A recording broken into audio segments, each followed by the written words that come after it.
Amen.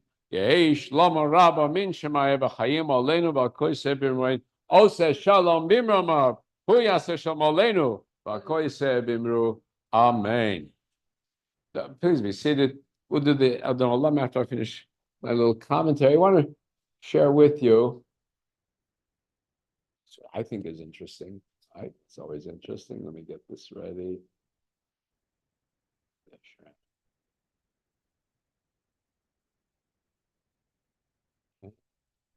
This up. There we go. All right. So we read from the portion of Naso, the opening Numbers. It's chapter 5 in Numbers, where we have the blessing of the Kohen Gadol, the Kohanim, or the Kohanim, and we use it in the repetition of the Midah. We recite it there, and on holidays, especially where the Kohen, those are our descendants of the Kohanim, stand up on the Duchan, on the platform. That's where we call Duchanan, and they have the Leonard Nimoy greeting, right? That's the letter Shin, right? Representing God's name, one of the variations of God's name, Shaddai. That's 5 spaces, 5 spaces altogether. Exactly. Yeah, the guy knows, the Kohen knows. And yeah. He was Jewish. He was a Kohen, yeah. And when they're discussing what could be a greeting, he thought about it because he's a Kohen, and he was very happy about being Jewish. So is William Shatner, I think, also. So he used that, right? So I think also when he said, what was his greeting? What is it? Peace and prosper. Live long and prosper. He was thinking of something Jewish when he came up with that slogan also. Anyway, what's very beautiful. It's a structure of 3, 5, and 7 words. And somebody even said, actually, if you did the count of the letters counts, it's a 15, 20, 25 letter count also. So a pyramid structure either way, either by words or by the letter count. So it's 15, 20, and 25 adds up to 60. 60 is your completion of the hour. For example, it's your hexadecimal system. You have your right, the 3s and 5s. These are all right, variations of the 5-unit system and a 6-unit system, right? Built up in it, and a 7 base, right? And 3, 5, 7, your first prime numbers, except for 2, which, right, is even. So we've got these 3 prime numbers, 1 in a row. Very nice structure. And it's a very repetitive rhythm. You can see also you have the ending to give it a rhythmic sound to it. And if the Duchan, if the Kohanim, for example, on holidays do it correct, on holidays do it very well, and they sing, it's very moving. How do they do it? What's the Duchan? How does the Duchan go?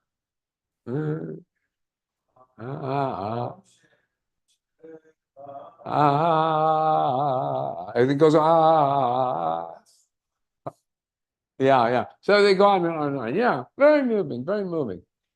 And then it's, as I said, it comes out, as I said earlier, comes after all this question of things that separate us from God, and it is there to serve as a reconciliation. And they said that's the world is upset, the world is out of order. So now come the Kohanim to bring the world back to order emotionally for us, bringing the blessing of God to us. Very beautiful. So now, some interesting asides, just starting with this Yevarechecha and going back to what is it the Jews gave to the world? Christians do this, by the way. Christians do the Yevarechecha very much. They have adopted it, right, for themselves. I mean, it's the same Bible. I can't disconnect them from it. They claim the roots in our part of the Bible, and they use it a lot, right?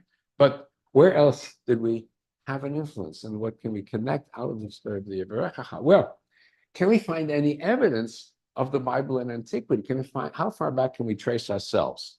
Can we trace ourselves far back? What can we do? We don't really have a complete existing manuscript of the original Bible. First one, we don't have. Right? We don't have. Whatever it is that Moses wrote down, we don't have it. Whatever the prophets wrote down, we don't have the originals. We do have the Masoretic text going back about 1,000 years, more than 1,000 years, So that somewhere around the 800, the scholars finally decided what is going to be the Jewish accepted version of the Bible, the whole Bible, including the 5 books of Moses, the prophets, and writings, with the correct pronunciation, spacing, lettering, and so on.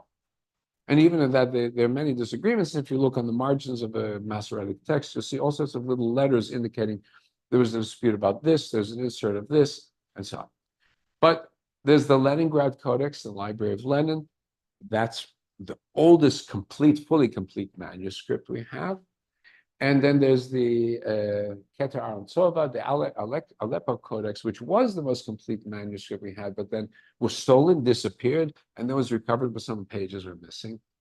And then in Bologna, in Italy, researchers discovered the oldest complete Torah scroll, 5 books of Moses on a scroll, matching our Torah scroll, going back about 1,000 years, Bologna, Italy. But they didn't know about it till a few years ago because they needed contemporary tools, dating tools, in order to identify what it was.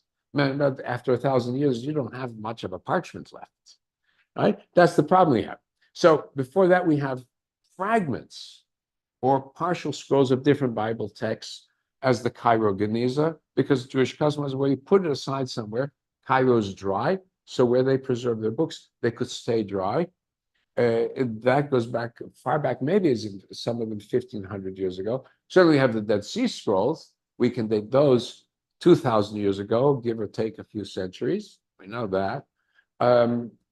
Apparently, in Baghdad, Saddam Hussein gathered up whatever ancient Jewish documents he could have. I just found this out today, because he and his agents believed that Jews controlled the world. And if we would read the Bible, the manuscripts that the Jews preserved, we would find the secrets of the Jewish control of the world.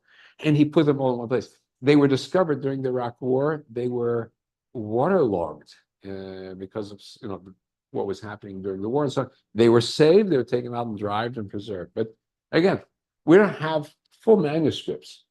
So, and the reason we keep, that's it. So, but again, very rare to find full manuscripts. I think we did find Isaiah, a large part of Isaiah, and then, of course, a lot of their own writings, separate writings about the Bible and about their beliefs about the Bible.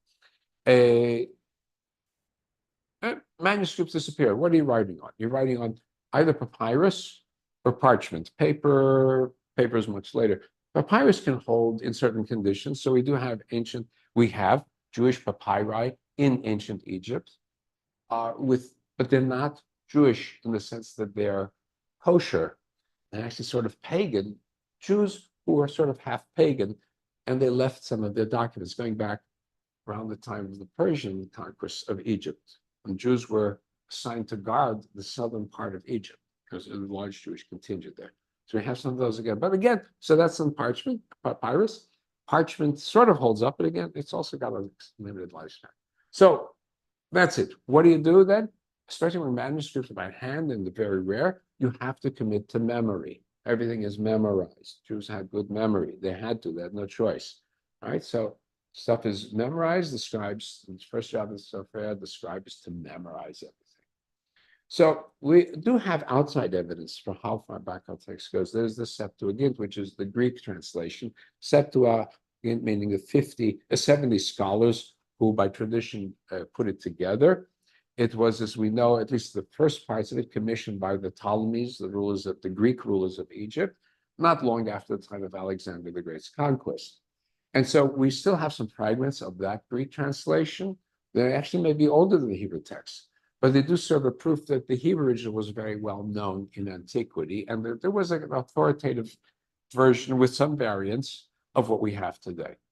And for all our gripes about the historic Christian church and theological anti-Judaism, we do owe it to the church founders for preserving for us, at least in various translations, our own Bible texts, as well as texts that we often ignored and left out of the, such as the Maccabees. Had it not been for the Catholic Church and the Orthodox churches preserving them, we would have no clue what the Maccabees was about. Right? So now we go back to the opening when I talked earlier about the Birkat Kohanim. That's why this blessing of the Kohanim is so beautiful for us, because of the Torah text. It tells us that of what we could say of the original biblical Torah, we have in this Birkat Kohanim. How do we find it? There's a place called Ketef Chinam. It's in Jerusalem. It's outside the southwest of the old city. When you go to into Jerusalem, you go to the big gate, Sha'ar Yafo. That's the main gate. Because that gate takes you to the ancient harbor of Jaffa. That's how it gets its name. And you go down. There's this Tower of David on one side, which is not David's tower, but it sounds good. And down the valley below that is Chinam. Ketef Chinam, meaning the edge of Chinam. And that's where they found the fragment of the Birkat Kohanim. Using different techniques, they could date it to the 7th or early 6th century, while still the first temple is still standing. And it was discovered by a 13-year-old volunteer. Now, why is it ironic that it was in this place, Ketef Chinam? Chinom. What is chinom? Not free. No, that's chinam. Chinom, it's with a hey. Chinom is where we get the word Gehenna, which is the Jewish term for hell. It's an abbreviation from the word Guy, Ben Chinom, the valley of the family of Chinom, right? Ben Chinom. Well, to make a long story short, is what we can understand from biblical records, it's a place where children were sacrificed. Moloch, to Moloch. Well, that would be a hell for a Jewish mother, right? And it was a practice that was very common. We had determined that it was very common among the ancient Phoenicians and the Canaanites. And they had colonies across North Africa. And all across North Africa, we have remains of child sacrifice where there were Canaanites and Phoenicians. This also includes ancient Israelites with them. This week, like the Mayas, they sacrificed boys. I heard about this. And which was an exact parallel. Yeah, at first they thought that maybe there was sacrificing women. It says no, they weren't sacrificing. It was children under 5. They could determine from genetic study of the remains. They used to make fire, make the boy go in the middle, and he became one of the acolytes for to be another. That's one of the explanations. It's debated. Perhaps that was a variation where they didn't really want to kill the child, and then moved it down a notch, and just singed the child, but didn't actually sacrifice the child, or pass him through fire. So that would be moving down a notch. Till we get to the story of Abraham, where we're trying to teach, oh no, I'll do not. Or one of the prophets says, I attend pre-bitni, should I give the offering of my loins really to make amends, right? So the Bible is, as we have, is a revolution against this. Right? It's a revolution against this. So it's interesting then that the oldest piece of the Bible would be found in this place, which is associated with such a horror, and it is the opposite. It is the story of love in the form of God's blessing. So here, there are 2 different fragments are found. I'll enlarge this for you, and I challenge any of you if you can read there it is. It's in a little gold. I think it's gold. If you can make out the lettering, you're doing pretty well. There, and then you can see where it's transcribed onto black and white, so you can read. And then the attempts of the scholars to reconstruct it, and very hard to figure out. But we can say, does the pointer show up on this? Yeah, you can make out Yivarechecha Adonai. V'yishmerecha. Ya'er Adonai, Hanav Elecha, V'yasem Lecha Shalom, right? So it's part of the text. Now, you can tell it's all torn up, very much torn up. They had to unroll this scroll. It takes a lot of creative imagination sometimes. But what they can make out of it is, may be blessed by God, the warrior, helper, and the rebuker of evil. May bless you, Adonai keep you, make shine his face upon you and grant you peace, right? And then the second scroll, very similar also, and again, this one maybe even harder to make out the Hebrew lettering. You can see it much more worn out, but they're able to do that. They use different things. They use techniques with X-rays and heightened resolution cameras to reconstruct what was written. And again, here, what we can make out of it is again on the bottom, we can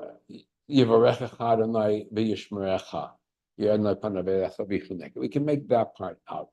And if, another thing about what we can make out is Oseh Chesed la'alafim, right? We got the word Chesed, right? So we can reconstruct. Adonai the Great keeps the covenant gracious towards those who love him, those who keep his commandments. Right? Biblical phrasing. And is our restore and rock. Adonai bless you, may keep you. There we got it. We got it. So that very, very ancient piece that we have preserved for us. Okay, so now the scrolls are impossible to read, right? Mostly. Number one, they're severely torn and fragmented, so there's much of creative reading in it. Number two, can anybody make out what this actually says in Hebrew? Because it certainly doesn't look like my Torah scroll, does it? Right? Very, very different. It's like straight lines, zigzags. Not the beautiful curves that we have in the kind of Hebrew that we use in the Torah scroll. So how do we get from there to there? How do we get from A to Z? All right. This is called ancient or Paleo Hebrew. It is the same alphabet used by the Phoenicians, by the Canaanites, Moabites, all of those people that are associated with the Hebrew peoples, the ancient Hebrews, which now gets me to the third thing, which is from whence our Hebrew script, our Hebrew writing. How come the Torah text doesn't look at all like the text in here? So now, if we want to understand that, now we have to go from ancient Jerusalem south to the Sinai Desert. And in the Sinai Desert, we can find the very first experiment, as far as we know in world history, in creating an alphabet, or aleph bet, or alpha beta. In other words, a system in which you have symbols indicating a sound, individual sounds, the sounds that make up words, rather than pictures to indicate a word that then is used to indicate a sound that is used to indicate another word. That's how basically the hieroglyphs worked and the Chinese writings and so on. So, and to do it, you need thousands of symbols. The hieroglyphs are about 1,000 signs. Mesopotamians, they have the cuneiform. So the cuneiform is even harder because pegs. In the Egyptian hieroglyph, at least you can see a picture. The cuneiform, you see these pegs, you can't figure out what they meant.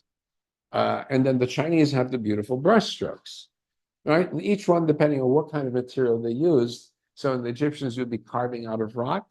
The Babylonians, you'd be writing with clay tablets. So you're using something to make marks in clay, and you bake it and it stays forever. And the Chinese using the paintbrush, a beautiful paintbrush. Well, Chinese apparently have as much as 10,000 or more syllables. So it means that only the highly educated could master and utilize the alphabet. So you got to be well placed to be able to read and write. You got to be a macher, a son of a macher. So now we get to the Sinai, and we get these people who are working the mines, and they're tired of trying to master all of these 1,000 signs. So tell the boss, just send me a shovel or whatever you need.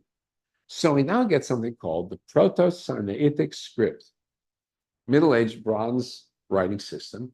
They have about 30, 40 inscriptions from a place called Serbit al-Khadim in the Sinai. They're also similar in Middle Egypt. There are altogether 20 Proto-Canaitic inscriptions, the early alphabetic. Alphabetic from the word aleph, bet, in that structure, sometimes called Avgad, aleph, bet, aleph, bet, gimel, and so on. Right? Okay. It becomes the ancestor of the ancient South Arabian script. That's not the Arabic that we have today. It's South Arabia, that would be Yemen, and down into Ethiopia, Ge'ez, and the Phoenician alphabet, which is the same as the Hebrew, Canaanite, Moabite, and so on alphabet. And there we know that became the Greek alphabet, right? And who's doing this? According to common theory, Canaanites or Hyksos, who spoke a Canaanic language, repurposed Egyptian hieroglyphs to construct a different script. So who is it that's scribbling in these caves? Who is it that's scribbling in these caves? So many of the workers and officials from the Nile Delta, large numbers of Canaanites, early Northwest Semitic ancestral to the Canaanite languages, who had been allowed to settle in the Eastern Delta. Well, who else is settling in the Eastern Delta? Joseph and sons, right? The Eastern Delta is Eretz HaGoshen. That's where they settle. Northwest Semitic means basically anybody who speaks any of the variations of the languages, which Hebrew is one of them, of that period. Hyksos, the shepherd kings, the Semitic rulers of Egypt for a while. So they've got people working in the Sinai desert, their relatives, their cousins. So it's the ancestors of the Hebrews and the other related tribes have been going back and forth from Canaan to Egypt. And that's what we have a description of Abraham and Jacob's sons, and from Egyptian descriptions also. So they took what was the Egyptians' writings, and then the Egyptians were beginning to add the letters for sounds, but they would do the picture with the sound, try to make a combination. It was very difficult. So they said, get rid of the pictures. I only want the sounds. Threw away the pictures, kept the sounds, no vowels, and everybody could learn how to read. You only had like 24 consonants. Everybody could be taught to read. Everybody. Now it became, reading could be universal. That was the Great Revolution. That is why you can see that the Bible is presuming the basis of the ability to read something. It's operating on that basis, that people can read something. So here's an example, just show you this quickly. An Egyptian hieroglyph, we'll look at the very top one. That looks like, supposed to look like an ox. That's what they claim, right over there. You can see my ox. So these mine workers took and made a simpler picture of an ox head. Let's see if I can get it bigger. There's my ox. You make a simplified ox head, right? Head and horns. And it stands for nothing, right? That's the unique thing for this letter. It stands for nothing. You know, it's a placeholder for sounds, vowel sounds, a placeholder for vowel sounds. So that's what you put this. And now you call it Aleph, which is an ancient Semitic word for an ox. Ancient Semitic word for an ox. And then as you get to the Canaanites and the Phoenicians, or the ancient Israelites, you take that ox head, you put him on his side, and many, many thousands of years later, the ancient Israelites, when we're Jews, when we're writing script, we take that, the horns of the ox, and we separate them from the head, and you get the script Aleph, right? And so on Aleph Bet. Those are the script letters, because the script letters in some way maybe reflect something from that ancient. Down, there we go. Down.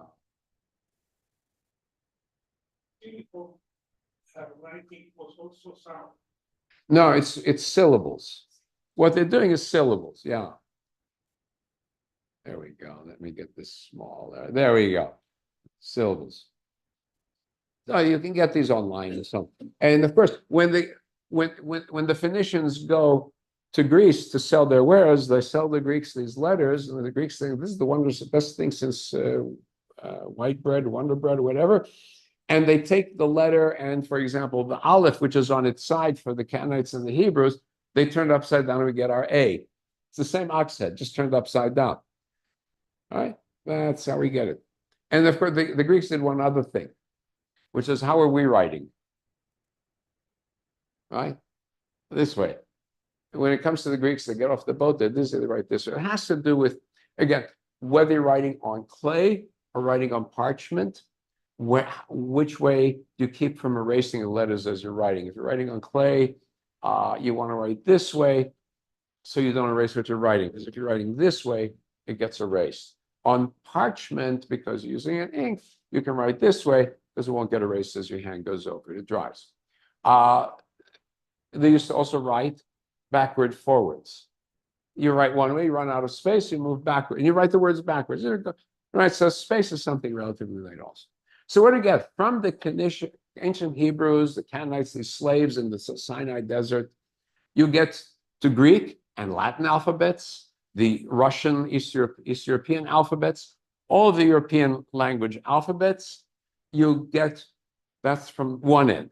Then you get, going towards the east, the Arameans pick up this alphabet. And who are the Arameans? They are relatives of the ancient Israelites, and they're the majority, the dominant peoples of the ancient Middle East. They pick it up and adapt it to the Aramaic script. Out of that comes Arabic. which takes over half the world, right? And it goes on further, and these early alphabets get to India, it becomes the Sanskrit of India. So from the scribbling of mine workers has come the alphabet of note of the entire world. Everything, everywhere around the world is using some variation of a letter invented by these little scribblers in the Sinai desert, right? I told my, we were in Houston with our grandkids, and we're looking, there's an exhibit of the ancient tombs of the ancient Egyptian kings. So I tell my grandson, the oldest one, if he could understand, he says, yeah, you learned about Pesach. You know, your family built this stuff, right? It's our family. Okay. Now we will ask the question, how come we can't read it? I mean, if we started it, or some relatives of ours started it, how come we can't read it? So we have the evolution of two scripts. We have two Hebrew scripts. One is our Paleo-Hebrew Phoenician script, and then we have the Aramaic script that we brought back from Babylonia, right? So by the time that we were in Babylonia, the Arameans had spread their influence all over the Middle East, and that alphabet was adapted for their uses. Okay, so here's a tablet in ancient Hebrew, right? Comes 50 years when the Cyrus, the king of Persia, allows the Jews to return. They bring back with them a new language. They're speaking Aramaic and a new script. And they're not speaking Babylonian, they're not speaking Akkadian or Assyrian, any of those languages. The Arameans have taken over everything, right? And the new script is square script. Similar, it's similar. If you look at the original version, it's similar. What we have now looks very different, but the original ones look similar to the ancient Hebrew. Ultimately, it replaced the old Hebrew script, but the two were used side by side, actually, until we come to the Bar Kokhba area. So here you can just see some examples of scripts. And the Aramaic, the Hebrew square, Ktav Aramaic, or sometimes called Ktav Ashuri, and the Alphabet Gimel, the Gezer calendar, which is in the oldest calendar that we have. Again, the Aleph Bet, the Dalet sign, Silwan inscription, that is a cave in the water fountain at Silwan, going back to the time of King Hezekiah, when they dug a huge tunnel under the city of Jerusalem. In the middle, there's a sign there, actually, it was found, repeating the words of the Bible, how the miners met when they got through the tunnel. And this one on different Hebrew seals. So you can see different varieties of Hebrew and how it's very different from what we have today, right? So we do know that some coins that I'm going to show them. By Alexander's time, Jews are using the two scripts side by side. Here in the Dead Sea Scrolls, and I'll enlarge this. You see that we use the Aramaic script for regular Hebrew, and we reserve the ancient script for God's name. So this is Yud, He, Vav, He, if you can see it, Tzivaot. So this is an ancient Hebrew, and this is in the Aramaic, Ktav Ashuri. All right, Tzivaot. Tzivaot you can make out. Right? It's close enough to contemporary Hebrew. Okay. Ktav Ashuri, Assyrian, is another fill-in for that. I was reading recently that like parts of Jerusalem, they say are sinking. Could be. It can't sink very far because it's on bedrock. So, but you may have, because of the question is, there's some questions about excavations done by the Waqf, that is the authority, the Islamic authority under the Temple Mount, where they've been excavating heavily, and the accusation is they've been taking Jewish ruins and dumping the remains where it can't be found. Because if you follow Muhammad Abbas and the Palestinians, there never was a Jewish temple there.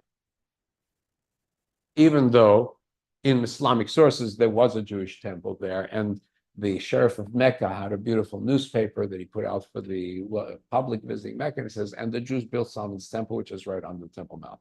They knew it. It's all part of the faking history. But let's go back. So who still has the Torah as it's written?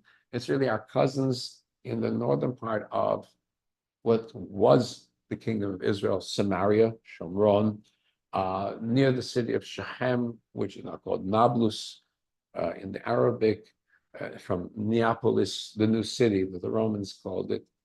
So there, they still retain. They're only about 700 of them left. A century ago, there were only 100. So really a surviving remnant of ancient Israel. Going to enlarge it as best we can. You can barely make out here. You can see this in the embroidery, the lettering done. And just the contrast. Polish scroll. This is one of the scrolls that we have. You can see how the Ashkenazic script is on.